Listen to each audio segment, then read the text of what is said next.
কি নিষ্পাপ চেহারা, তাই না? শান্ত স্নিগ্ধ লাবণ্যতা, মুখে এক সারল্যের ছাপ রাখে। কিন্তু যতটা সহজ সরল তাকে দেখে মনে হয় সে মোটেও অতটা সহজ সরল নয়। আজ আপনাদের এমন এক ঘটনার কথা শোনাবো যা শুনলে আপনাদের মেরুদণ্ড দিয়ে ঠান্ডা স্রোত বয়ে যাবে। যে মা 10 মাস 10 দিন গর্ভে ধারণ করে সন্তানকে পৃথিবীর আলো দেখালেন, সেই মায়ের জীবন কেড়ে নিতেও বুক কাঁপল না নিজের মেয়ের।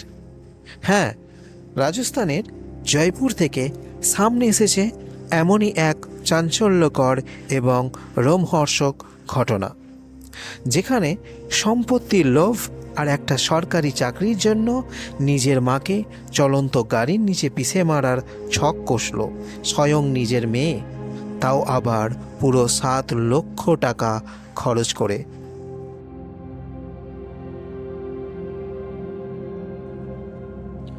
ঘটনাটি রাজস্থানের জয়পুরের।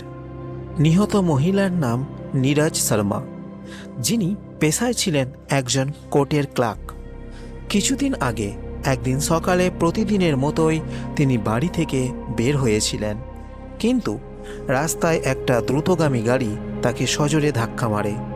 ঘটনাস্থলেই মৃত্যু হয় তার। প্রথম দেখায় এটিকে আর 5টা সাধারণ পথ দুর্ঘটনার মতোই মনে হয়েছিল। পুলিশও প্রাথমিকভাবে একটা হিট অ্যান্ড রান মামলা রুজু করে, কিন্তু নিয়তির খেলা অন্যরকম ছিল। পুলিশ যখন এই ঘটনার গভীরে গিয়ে তদন্ত শুরু করে, তখন সিসিটিভি ফুটেজ এবং কিছু সন্দেহজনক গতিবিধি দেখে তদন্তকারীদের চোখ কপালে ওঠে। কেঁচো খুঁড়তে গিয়ে বেরিয়ে আসে এক বিশাল কেউটে।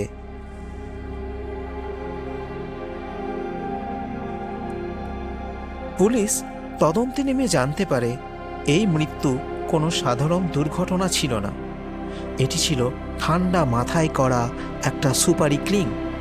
আর এই পুরো ষড়যন্ত্রের মাস্টারমাইন্ড বা মূল চক্রান্তকারী অন্য কেউ নয়, খোদ নিহত মহিলার নিজের মেয়ে আয়ুষী। কিন্তু কেন কেন একজন মেয়ে তার জন্মদাত্রী মায়ের এভাবে প্রাণ নিতে চাইল? এর পিছনে লুকিয়েছিল দুটো বড় কারণ। প্রথমত, সম্পত্তি নিয়ে পারিবারিক বিবাদ। মায়ের নামে থাকা সম্পত্তি নিজের নামে করতে চেয়েছিল মেয়ে। আর দ্বিতীয় কারণটি আরও ভয়ানক। মা যেহেতু আদালতের একজন স্থায়ী সরকারি কর্মচারী ছিলেন, তাই মেয়ে জানত যে মা যদি কর্মরত অবস্থায় মারা যান, তবে অনুকম্পামূলক নিয়ম বা কম্প্যাশনের গ্রাউন্ডে সরকারি চাকরিটা ঘরের কেউ অর্থাৎ মেয়ে পেয়ে যেতে পারে। একদিকে কোটি টাকার সম্পত্তি, অন্যদিকে নিশ্চিত সরকারি চাকরি। এই দুয়ের লোভে অন্ধ হয়ে যায় সেই মেয়ে। প্রসঙ্গত বলে রাখা ভালো যে আয়ুষীর মা ক্লার্কের চাকরিটা পেয়েছিলেন আয়ুষীর বাবা মারা গেলে।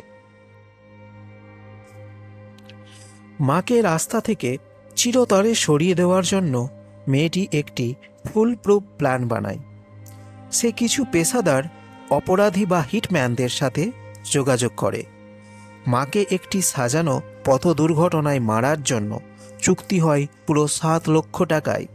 পরিকল্পনা মাফিক অগ্রিম টাকাও দেওয়া হয় খুনিদের। ঘটনার দিন মা যখন রাস্তা দিয়ে যাচ্ছিলেন, তখন দূর থেকে খুনিরা গাড়ি নিয়ে ওত পেতে বসেছিল। মেয়ে নিজেই ফোন করে খুনিদের মায়ের লাইভ লোকেশন জানাচ্ছিল। মায়ের অবস্থান নিশ্চিত হতেই খুনিরা তীব্র গতিতে গাড়ি চালিয়ে এসে মাকে পিষে দিয়ে চলে যায়, যাতে সবাই ভাবে এটি একটি দুর্ঘটনা মাত্র। কিন্তু পুলিশ যখন অপরাধীদের কল ডিটেলস রেকর্ড খতিয়ে দেখে, তখন দেখা যায় দুর্ঘটনার ঠিক আগে ও পরে মেয়ের সাথে ওই সন্দেহভাজন নম্বরের একাধিকবার কথা হয়েছে। পুলিশ কড়া জিজ্ঞাসাবাদ করতেই ভেঙে পড়ে মেয়েটি এবং নিজের অপরাধ স্বীকার করে নেয়।